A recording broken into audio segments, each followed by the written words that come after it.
2024 में अगर आप इन्वेस्टमेंट करके अच्छा खासा रिटर्न्स, भयंकर रिटर्न्स गेन करना चाहते हैं तो इसके लिए आपको कहाँ पैसे लगाना चाहिए, किस तरह के फ़ंड में निवेश करना चाहिए, म्यूचुअल फ़ंड में किस तरह आपको अपनी पोर्टफोलियो को क्रिएट करना चाहिए, क्या आपकी इन्वेस्टमेंट स्ट्रैटेजी होनी चाहिए, इन तमाम तर मुद्दों पर आज की ये वीडियो डिटेल्स में होने वाली है। तो एक लाइक कर दीजिए, शेयर कर दीजिए। चैनल को अगर अभी तक सब्सक्राइब नहीं किया है तो चैनल को भी ज़रूर सब्सक्राइब कर लें। सर डायरेक्ट हम अपने मुद्दे पर आते हैं। जैसा कि आपको पता है कि 2024 का जो लोकसभा का इलेक्शन है इंडिया के अंदर, अभी अभी इलेक्शन होने वाला है। देखिए, अब ये इलेक्शन का चर्चा हम यहाँ पर क्यों कर रहे हैं, इसलिए करना मजबूरी है इलेक्शन का चर्चा कि इलेक्शन की वजह से, इस लोकसभा का जो इलेक्शन है, इस इलेक्शन की वजह से इन्वेस्टर्स दो तरीके से सोच रहे हैं। अब वो दो तरीका कौन है? देखिए, पहला तरीका क्या है?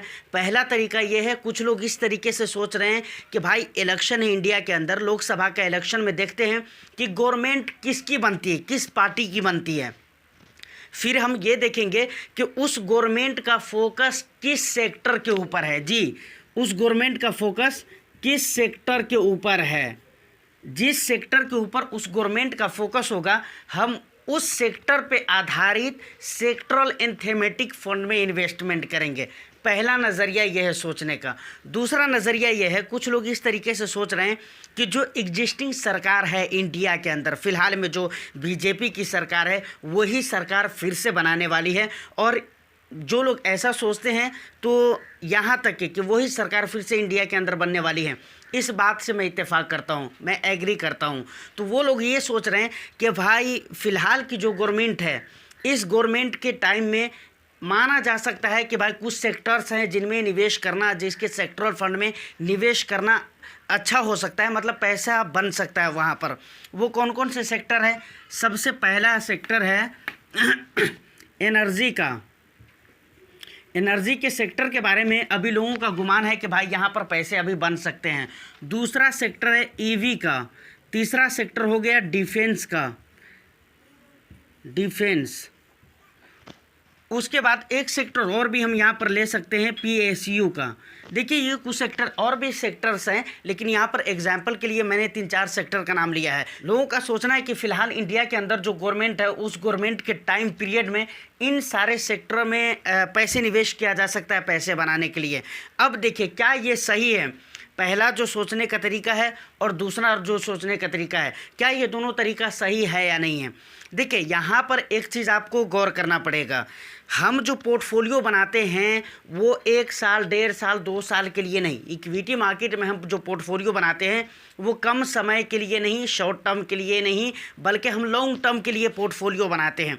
अब जो लोग ये सोच रहे हैं कि भाई हम आने वाली गवर्नमेंट को देखेंगे, किसकी सरकार बनती है ये देखेंगे, उसके बाद हम जिसकी सरकार बनेगी फिर उस सरकार का फोकस जिस सेक्टर पे होगा उस सेक्टर में हम निवेश करेंगे, मतलब उस सेक्टर के सेक्टरल फंड में हम म्यूचुअल फंड के अंदर निवेश करेंगे।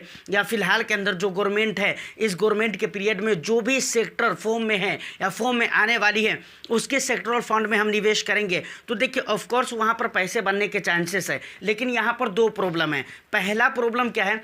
देखिए, सेक्टरल फंड जो होते हैं, चाहे वो किसी भी सेक्टर पे आधारित सेक्टरल फंड हो, सेक्टरल फंड जो होते हैं वो बहुत ज़्यादा रिस्की होते हैं। रीज़न ये है कि वहाँ पर इक्विटी के अंदर एक सेक्टर में आपके पैसे निवेश हो रहे हैं। अब एक सेक्टर में निवेश हो रहे हैं, ये पहला प्रॉब्लम। दूसरा प्रॉब्लम ये है कि भाई एक सेक्टर में लंबे समय तक, बहुत ही लंबे समय तक तेज़ी बनी रहे, ये पॉसिबल नहीं है। तो फाइनली मैं यहाँ पर ये कहना चाह रहा हूँ कि अगर आप इलेक्शन के भरोसे कि इलेक्शन हो जाएगा, गवर्नमेंट बनेगा, फिर गवर्नमेंट का फोकस देखेंगे, उसके बाद हम उसके सेक्टरल एंड थीमेटिक फंड में इन्वेस्टमेंट करेंगे, तो मुझे लगता है कि ये गलत है। अब बात रही कि सेक्टरल एंड थीमेटिक फंड ले सकते हैं या नहीं ले सकते हैं, तो मेरी राय में, मैं पर्सनली जिस बात को पसंद करता हूँ वो बात मैं आपको बता रहा हूँ।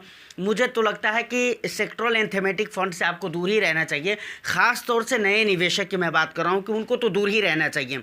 अब बात आती है कि किस तरह का पोर्टफोलियो क्रिएट करना चाहिए और किस तरह के फंड में पैसे लगाने चाहिए। तो देखिए, यहाँ पर मुझे लगता है कि आपको फिर उसी पॉइंट को याद रखना चाहिए। क्या पॉइंट है? वो पॉइंट जो मैं बोल चुका हूँ कि भाई हम इक्विटी में जब पैसे लगाते हैं तो 1 साल, 2 साल, 1.5 साल, 2.5 साल के लिए नहीं लगाते हैं, लॉन्ग टर्म के लिए लगाते हैं। तो हमारा जो फंड का सेलेक्शन होना चाहिए, हमारे जो पैसे लगने चाहिए जिस फंड में, वो लॉन्ग टर्म के हिसाब से लगना चाहिए और लॉन्ग टर्म विज़न लेकर हमें चलना चाहिए। अब उसमें किस तरह के फंड आप रख सकते हैं। यहाँ पर लॉन्ग टर्म का मतलब मैं लेता हूँ 8 साल 10 साल, समझ रहे कि नहीं, कम से कम 8 साल मैं लेता हूँ। तो इस हिसाब किताब से मुझे लगता है 3 से 4 आपको स्मॉल कैप ले लेना चाहिए, क्योंकि काफ़ी लंबा समय होता है, 8 से 10 साल कम समय नहीं होता है। तो 3 से 4 स्मॉल कैप आप ले सकते हैं। उसके बाद देखिए मल्टी कैप को आपको ज़रूर लेना चाहिए, मल्टी कैप आप ले सकते हैं। 3 से 4 क्या है, स्मॉल कैप है, ये आप ले सकते हैं। उसके बाद 1 या 2 आप मल्टी कैप ले सकते हैं, 1 ले लीजिए या फिर आप 2 ले लीजिए, इस हिसाब से मल्टी कैप आप ले सकते हैं। उसके बाद क्या कहते हैं कि फ्लैक्सी कैप, फ्लैक्सी कैप आपको ज़्यादा नहीं लेना चाहिए, मुझे लगता है कि 1 लेना काफ़ी हो जाएगा। उसके बाद यहाँ पर आप 1 मिड कैप भी ले सकते हैं, ये भी लेना ज़रूरी है, मिड कैप भी आप ले सकते हैं। देखिए अब यहाँ पर जो भी फंड्स के नाम लिखे हुए हैं वो सारे इक्विटी म्यूचुअल फंड्स के अलग अलग कैटेगरी के फंड है। देखिए अब यहाँ पर जो इन्वेस्टमेंट की स्ट्रैटेजी होनी चाहिए, मुझे लगता है कि यहाँ पर स्मॉल कैप में आपको अपने कैपिटल का 50% इन्वेस्टमेंट कर देना चाहिए। 50% कहाँ डालना चाहिए, स्मॉल कैप में आपको निवेश करना चाहिए। उसके बाद आ जाता है मल्टी कैप, उसके बाद फ्लेक्सी कैप। इन दोनों जगहों को मिलाकर मुझे लगता है कि आपको 30% पैसे निवेश करना चाहिए। इन दोनों कैटेगरी के फंड्स में मिलाकर 30% पैसे आपको यहाँ पर निवेश कर देना चाहिए। उसके बाद 20% पैसे आप मिड कैप में निवेश कर सकते हैं, 20%। इस हिसाब किताब का आपका मतलब एलोकेशन होना चाहिए फंड के अंदर। देखिए अब एक बहुत ही ज़रूरी बात है, ये चीज़ फिक्स और तय नहीं होता है कि जिस तरीके से किसी आर्टिकल में या किसी वीडियो में बताया गया है कि ऐसा फंड आपको लेना चाहिए या इस परसेंटेज के साथ आपको निवेश करना चाहिए, वो तय होता है। ऐसा नहीं है, ऐसा कुछ भी तय नहीं है। अब यहाँ पर मैंने आपको क्या कहा है, स्मॉल कैप में आपको 50% डालना है, मल्टी कैप फ्लैक्सी कैप में आपको 30% डालना है, उसके बाद मिड कैप में आपको 20% डालना है। देखिए अब ये एक चीज़ बहुत ही मेन है, क्या वो मेन है, इन्वेस्टर्स का रिस्क एपिटाइट, मतलब उसका प्रोफाइल क्या कहता है, उसकी काबिलियत क्या है, उसकी एबिलिटी क्या है, ये चीज़ देखना बहुत ही ज़रूरी होता है।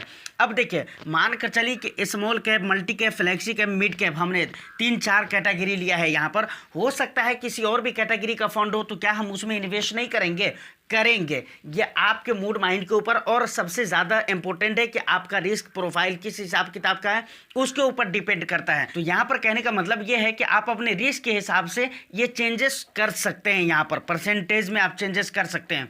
दूसरी बात, सिर्फ परसेंटेज में चेंजेस नहीं कर सकते, अगर मतलब मैं ये कहना चाह रहा हूँ कि अगर आपका रिस्क प्रोफाइल अलाउ करता है कि आप स्मॉल कैप में ज़्यादा पैसे लगाएं, तो आप इसको 50 से 55 भी कर सकते हैं, उसके बाद 30 है तो 40 भी कर सकते हैं इसको। मतलब ये आपके रिस्क एपिटाइट के ऊपर डिपेंड करता है। और सिर्फ यही नहीं, बल्कि ये फंड का जो सिलेक्शन है ये भी आपके रिस्क एपिटाइट के ऊपर डिपेंड करता है।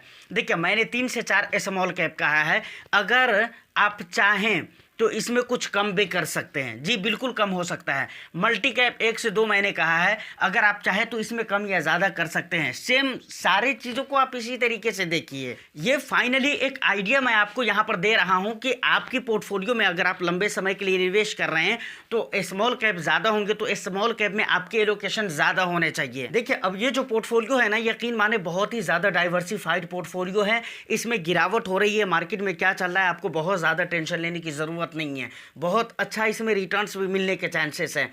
अब देखिए इसमें एक कैटेगरी के फंड और भी आप ऐड कर सकते हैं ज़रूरत पड़ने पर, समझ रहे कि नहीं।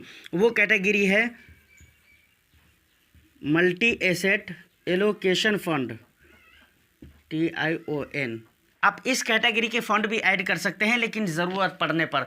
इसमें भी 3 अलग अलग एसेट क्लास में निवेश किए जाते हैं, तो ये भी बहुत ज़्यादा डाइवर्सिफाइड होते हैं, मतलब इस कैटेगरी के फंड भी बहुत ही ज़्यादा डाइवर्सिफाइड होते हैं। देखिए अब यहाँ पर एक बात जो कि ज़रूरी है, मुझे लगता है कि फ़ंड के सिलेक्शन के टाइम पर आपको ज़रूरी ध्यान रखना चाहिए। मैंने बोला है कि 3 से 4 आपको स्मॉल कैप रखना है। जब 3 से 4 मतलब एक ही कैटेगरी के सेम फंड, मतलब सेम कैटेगरी के 3-4 फंड रहेंगे, तो आपको ध्यान देना चाहिए कि ओवरलैपिंग तो नहीं है स्मॉल कैप में। और उससे भी पहले एक बात और भी मैं आपको बता देता हूं। देखिए ओवरलैपिंग की जहां तक बात है, स्मॉल कैप में तो बहुत ही कम ओवरलैपिंग पाई जाती है। देखिए इसके रीज़न क्या है, रीज़न ये है कि स्मॉल कैप के अंदर बहुत सारे स्टॉक्स हैं, ओवरलैपिंग जो ज़्यादा पाई जाती है वो पॉसिबल है कि लार्ज कैप में ओवरलैपिंग ज़्यादा रहेंगे, उसके बाद मिड कैप में उससे कम रहेंगे, और स्मॉल कैप में बहुत कम, बिल्कुल ना के बराबर, क्योंकि यहाँ पर बहुत ज़्यादा स्टॉक्स रहते हैं।